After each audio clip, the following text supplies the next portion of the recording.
Hi everyone, Jennifer here. I did some large batch cooking today. I made a few lasagnas. I have 4 here plus a half one in the oven, and so I'm really pleased. This is a meat lasagna recipe, although I did do one vegetarian lasagna that I had some extras with right there.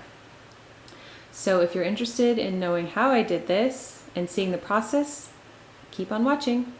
I have 2 packages of lasagna noodles on boil here, and that's going to go for about 8 minutes.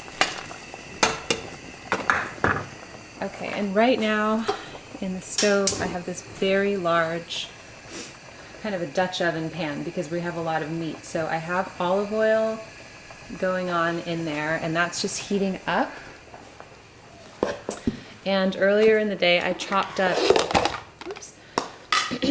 1.5 large onions and like 5 cloves of garlic. There are my kids. My husband's taking them to the park and it can't be soon enough. So I'm gonna put the onion and garlic on and do that for like 10 minutes till it softens.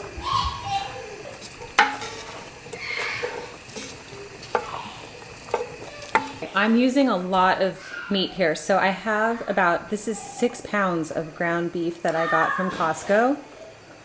And I'm using 2 of these sweet Italian style chicken sausage that I got from Trader Joe's. So I'm going to chop these up right now.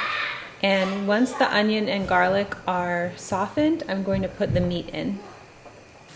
Okay, my husband took the girls to the park, so there's no more screaming and laughing in the background.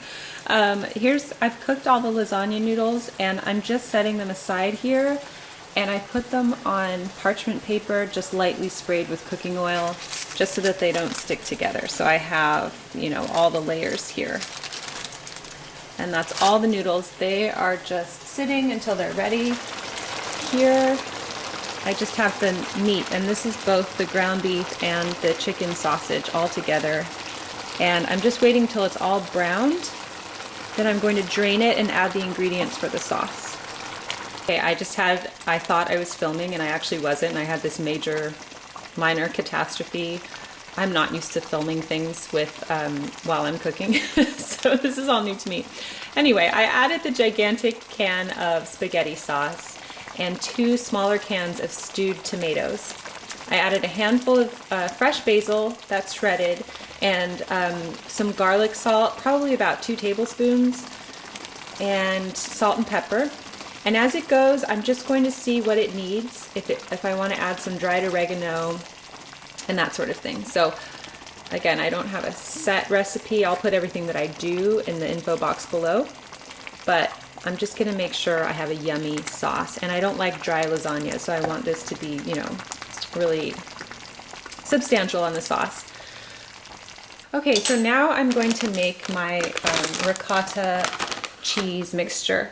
So I have ricotta cheese, and I'm using both of these because I think that this should be enough. So altogether it's about 45 ounces of ricotta cheese.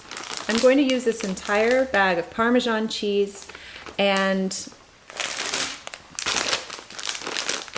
this whole bag of mozzarella cheese. So this is 32 ounces of mozzarella, and that's 12 ounces of Parmesan. I have some other Parmesan to sprinkle on the top, so I won't be using that right now. I'm also going to put in 2 eggs. Okay, I've got my ricotta cheese here. Just gonna add 2 eggs, lightly beaten. Oops. And the mozzarella cheese. You know what? I need a bigger bowl. Okay, we've got a bigger bowl. And the Parmesan cheese. And I'm going to mix it all together with some salt and pepper right now. Okay, so the sauce is coming along. I tasted it and it was really good. It just needed more salt. And in addition, I added a few tablespoons of oregano, Italian seasoning, and like 1 tablespoon of whole fennel seeds, and some more salt and pepper. So I'm just going to stir that in right now. And I'm going to let this sauce sit for, I think, about at least another 45 minutes before I assemble everything. so that the flavors can really blend together. Clean hands, I mixed my cheese mixture. So there's the ricotta, the mozzarella, and the Parmesan, 2 eggs, and salt and pepper. And once everything is ready with the sauce, I'm going to assemble our lasagnas.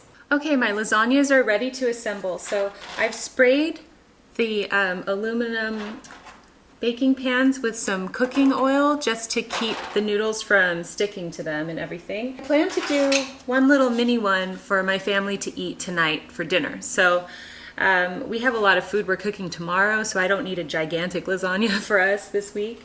Okay, so I'm just starting off by putting some sauce at the bottom of each pan.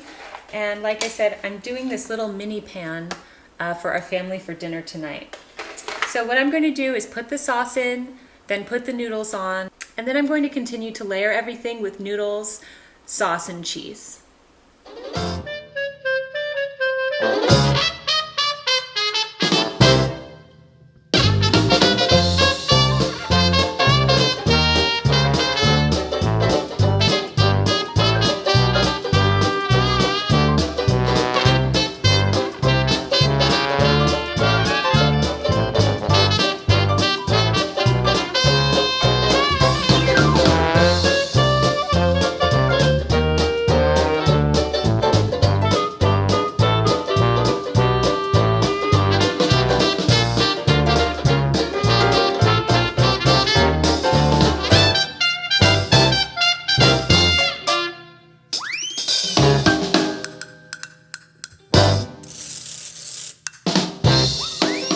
We are at the end, and this is the fruits of my labor. I actually ended up getting 4.5 lasagnas out of this. The little tiny one is in the oven right now cooking because we're going to have that for lunch. But I have 3 meat lasagnas here, and then I had extra noodles and cheese, but I ran out of the meat sauce, so I just made a little vegetarian lasagna right here, and I just use a jarred pasta sauce, a marinara sauce that I had on hand instead of the meat sauce. So I will definitely label that vegetarian. And here are the 3 meat. I'm so happy. So that was a lot of work, but now we have 4 whole meals that can go in the freezer. And lasagna is so good when you take it out of the freezer even. It's amazing. So the cooking instructions for these will be to take it out of the freezer the night before and let it thaw in the refrigerator. And then preheat your oven to 350 degrees Fahrenheit and cook it for roughly, I would say 60 minutes. You might have to do a bit more. You might need to test it just depending on how much it's thawed out. And if you feel that the cheese is burning on top, cook it halfway through the first half with aluminum foil on top and then remove it. Show you my little half lasagna is in the oven right now cooking. The aluminum foil that you have on top, just write, you know, what it is and the instructions and the date that you made it. So here we have meat lasagna, thaw overnight in fridge, 350 degrees for 60 minutes, and then the date that I'm doing this on. And that is it. I hope that you, feel inspired to do some batch cooking, because I truly believe that being chic is being prepared, and it's so nice to have dinner prepared and ready to go. Thanks for joining me on the Daily Connoisseur. I'll see you soon. Bye.